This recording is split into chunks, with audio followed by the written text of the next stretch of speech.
ভাওনাৰ এইখনে এনেকুৱা এটা মঞ্চ, এনেকুৱা এখন মঞ্চ যিখন মঞ্চত সকলোৱে একেলগে বহি পৰিয়ালৰ সকলো সদস্য একেলগে বহি বৰ আনন্দ মনেৰে উপভোগ কৰিব পাৰে।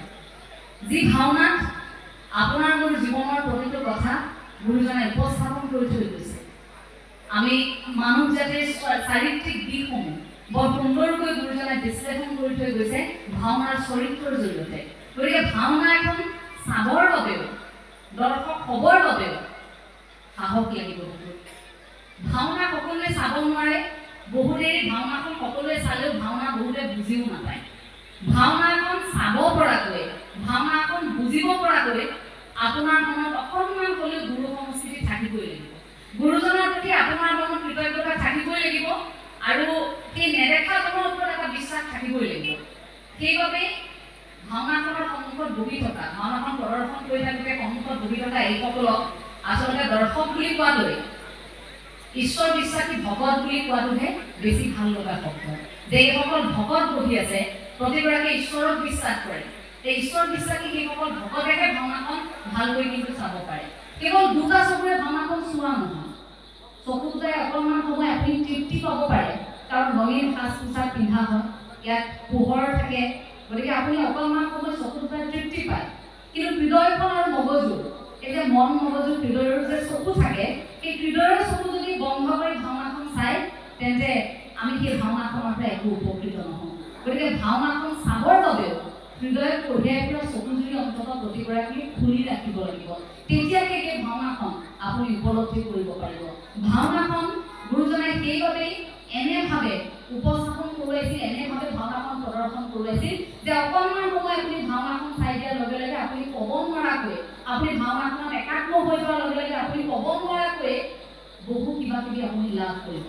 এটা সাংঘাতিক তৃপ্তি, মানুহ হিচাপে এটা তৃপ্তি যে ভগৱন্তৰ দৰ্শন আপুনি লাভ কৰে। এই যে ভাৱৰীয়াজনে এটা কথা বাৰু আপোনালোকে মন কৰে যে কৃষ্ণ ৰূপ যিগৰাকীয়ে ধাৰণ কৰে, যিগৰাকীয়ে বিষ্ণুৰ চৰিত্ৰটো ৰূপায়ণ কৰে, সোমাই অহাৰ লগে লগে তেওঁক সেৱা কৰা হয়।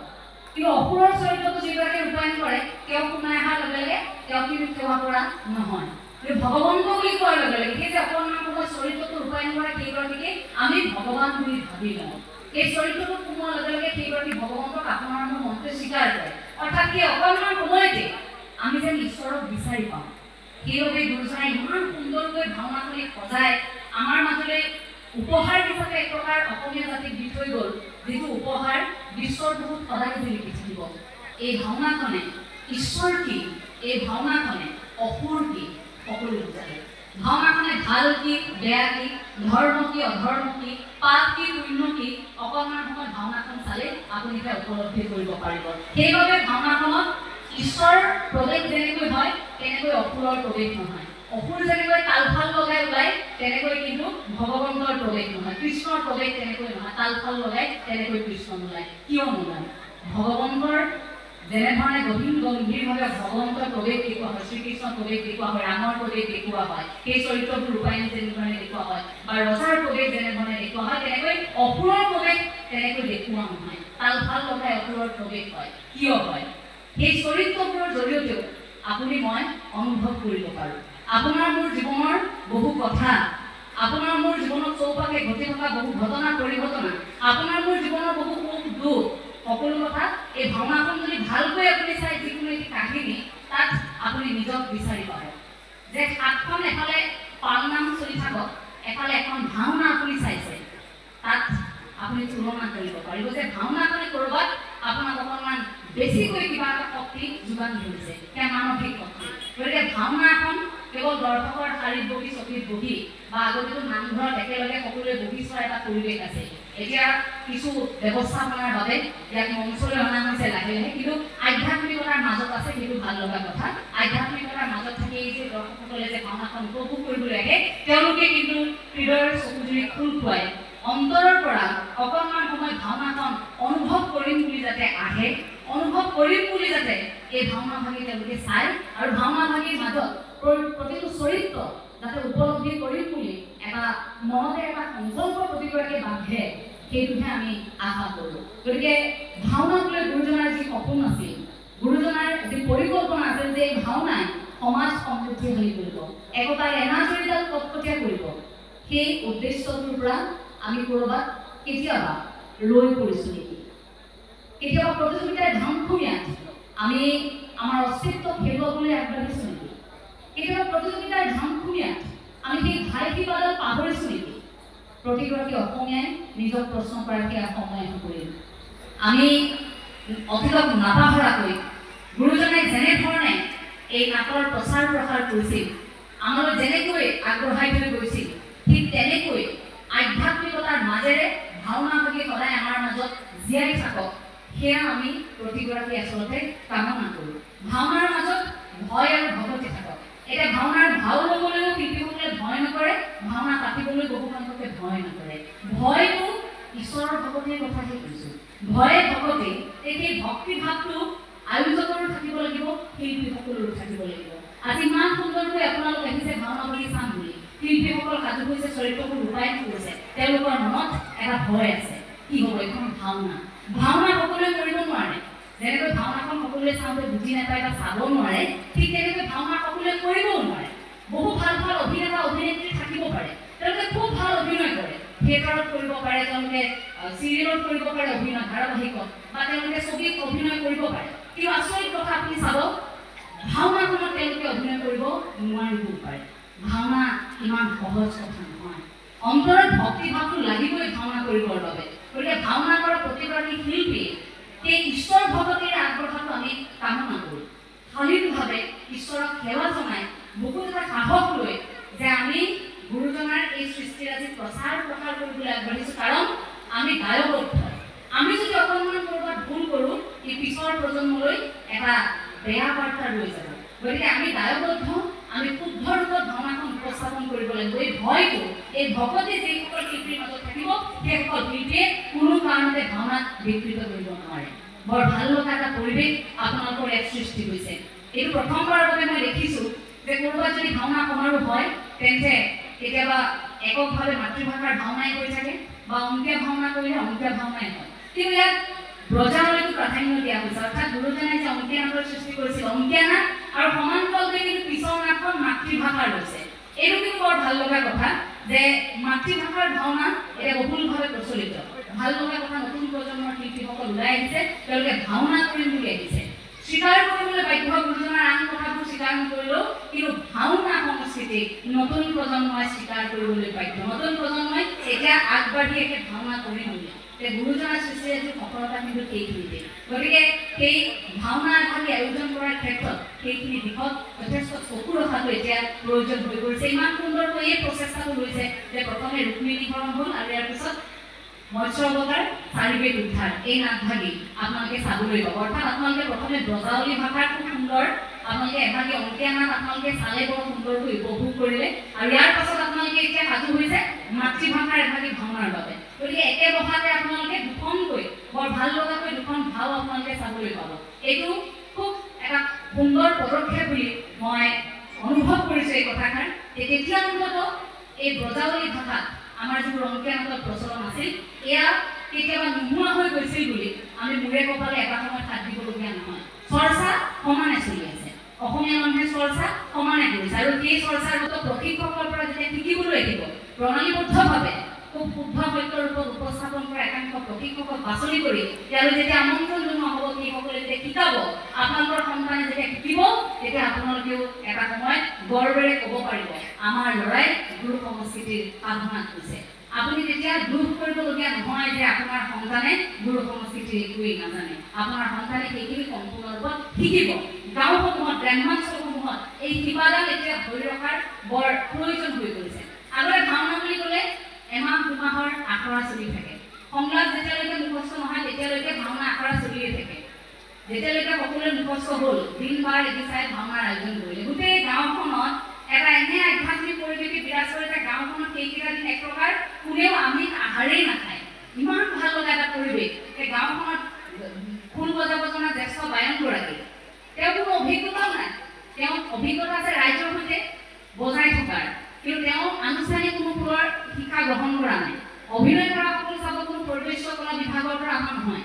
তেওঁলোক কি গাঁওখনতে অভিনয় কৰি থাকে যিগৰাকী পুত্ৰলৈ আপুনি চাব আপোনালোকৰ চাগে এতিয়াও মনত আছে যিগৰাকী পুত্ৰ আছে সেইগৰাকী হাতত ধুনীয়াকৈ দুখন হাততে কেৰা আঙুলি ধুনীয়াকৈ দুখন ৰুমাল বান্ধি তেনেকৈ পুত্ৰ আছে আৰু ৰাইজে বহু সময় কথা লাগি সেই পুত্ৰক চাই থাকে গায়ন বায়ন মাজতে ৰাইজ দৌৰ মাৰি যায় যে গায়ন বায়ন ওলালে আমি যাব লাগে তাৰ পৰিৱেশটো কেনেকুৱা আছিল ভাওনা এখন বুলি কোৱাৰ লগে লগে গাঁওখনলৈ জীয়ৰী বোৱাৰী সকলোৱে আহিছিল বিয়া হৈ যোৱা জীয়ৰী উভতি আহে গাঁওখনলৈ মাৰ ঘৰত ভাওনা পাতিছে আমি যাব লাগে পৰিৱেশবোৰ তেনেকুৱা আছিল ভাওনা বুলি কোৱাৰ লগে লগে সেইদিনা কোনেও আমি খাখা নাখায় নিৰামিষ পাৰিলেতো উপবাসে থাকে কিন্তু লাহে লাহে এতিয়া সেই নিয়মবোৰ আঁতৰি গৈছে অন্ততঃ অকণমান শক্তিৰো প্ৰয়োজন হয় বুলি লাহে লাহে অকণমান খাদ্য খাবলৈ লৈছে কিন্তু সেই ক্ষেত্ৰত অকণমান নীতি নিয়ম অকণমান সংযম হৈ অকণমান আধ্যাত্মিকতাৰ মাজেৰে আমি ভাবোঁ শিল্পীসকলে থাকিব লাগে যিহেতু এয়া ভাওনা গতিকে ভাওনাখন আপুনি কৰিবলৈ যাওঁতে হৃদয়ত ভক্তিভাৱ লৈ আপুনি কি খাব কেনেকৈ থাকিব কেনেকৈ আপোনালোকে আন আন দিশবোৰ ৰাতিপুৱাই আপুনি গুৰুজনাৰ ওচৰত সেৱা জনায়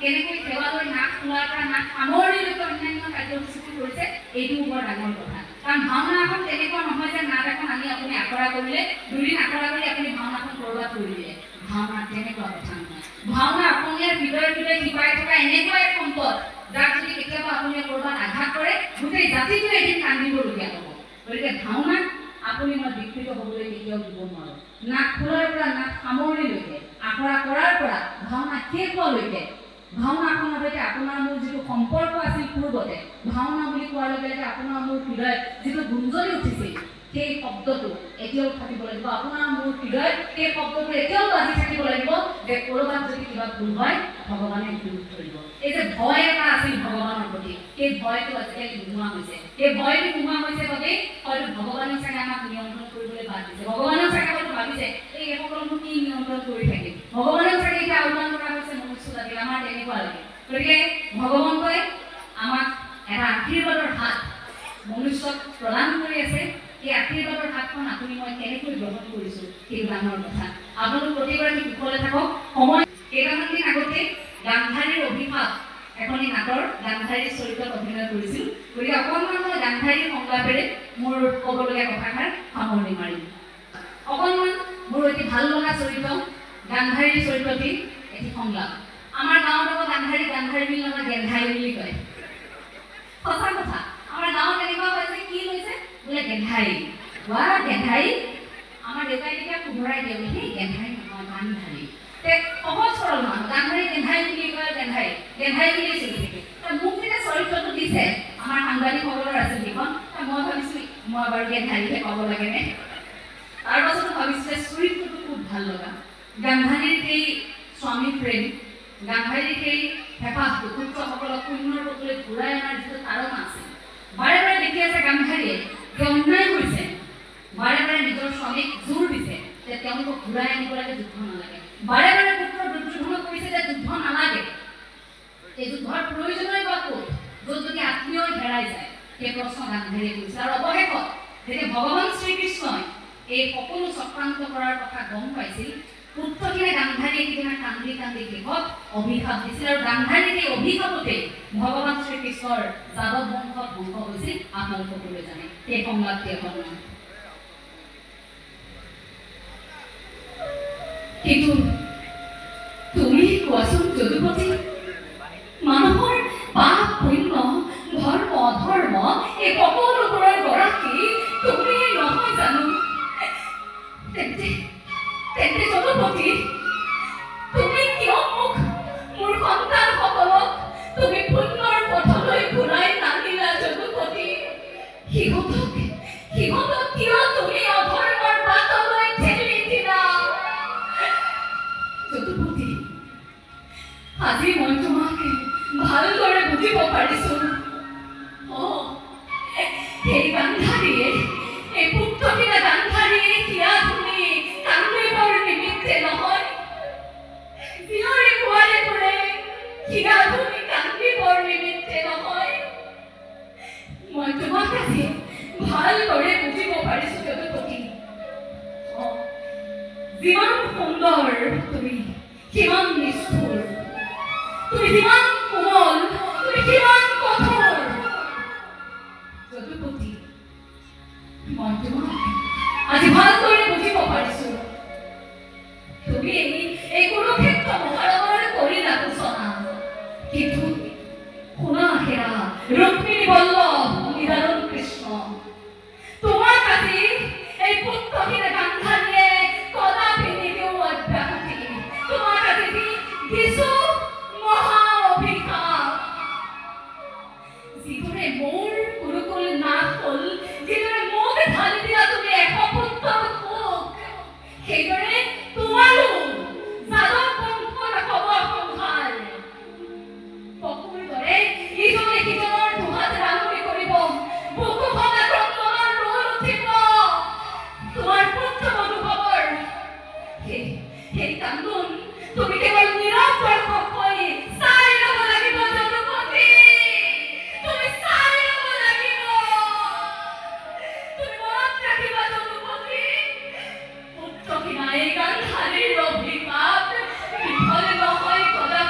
নহয় বিফল।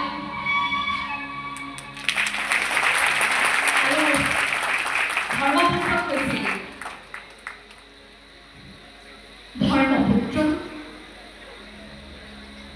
ধৰ্মপুত্ৰ কৰুণাৰে ভৰা এই গান্ধাৰে বুকুল জ্বলি আছে ঠাকুৰ আছে তাৰ অগ্নি। তুমি পুত্ৰ বিচাৰিছা মাতৃত্বৰ স্নিগ্ধ ধাৰা, তুমি যদি বিচাৰিছা সকলোৰে মংগল কামনা, তেনেহলে